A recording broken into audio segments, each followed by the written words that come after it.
بسم اللہ الرحمن الرحیم۔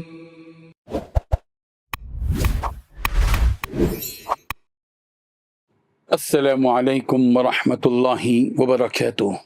الحمد للہ حمدا کثیرا طیبا مبارکا فیہ، والصلاة والسلام علی سید المرسلین محمد وآلہ وصحبہ اجمعین، اما بعد۔ حاضرین و ناظرین، یہ درس حدیث نمبر 455 ہے اور آج کا عنوان ہے ککڑی کا استعمال کھجور کے ساتھ سنت نبوی ہے۔ روایت سماعت کیجیے، ترجمے کے بعد تشریح ہوگی۔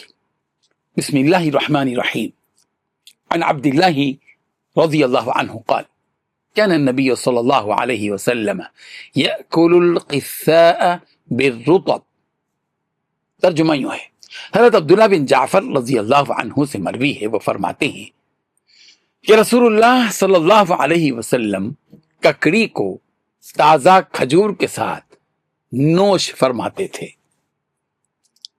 بزرگان محترم، رسول رحمت صلی اللہ علیہ وسلم کی زندگی کا ہر عمل امت کے لیے رہنمائی ہے اور حکمت سے بھرپور ہے، یہاں تک کہ کھانے پینے کے طریقوں میں پیغمبر صلی اللہ علیہ وسلم کی تعلیمات صحت، توازن اور اعتدال کو لے کر غیر معمولی تعلیمات ہے۔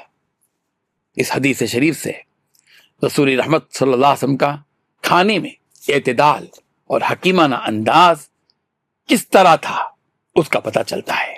ککڑی ایک ٹھنڈی تاثیر والی سبزی ہے جو جسم کو ٹھنڈک دیتی ہے اور جسمانی حرارت کو متوازن رکھتی ہے، بیلنسنگ آ جاتی ہے اس ککڑی سے حرارت میں۔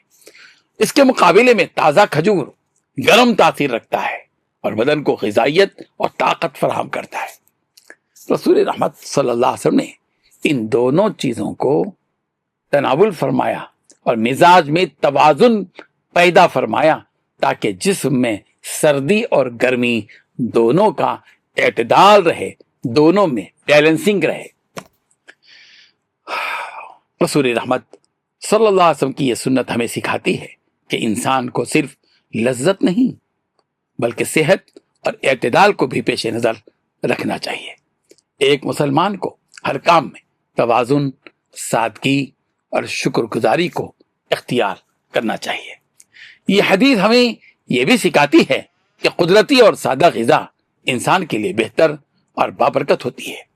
مصنوعی اور بناوٹی خوراک کے بجائے وہ چیزیں استعمال کرنی چاہیے جو اللہ تعالیٰ نے قدرتی طور پر پیدا فرمائی ہیں۔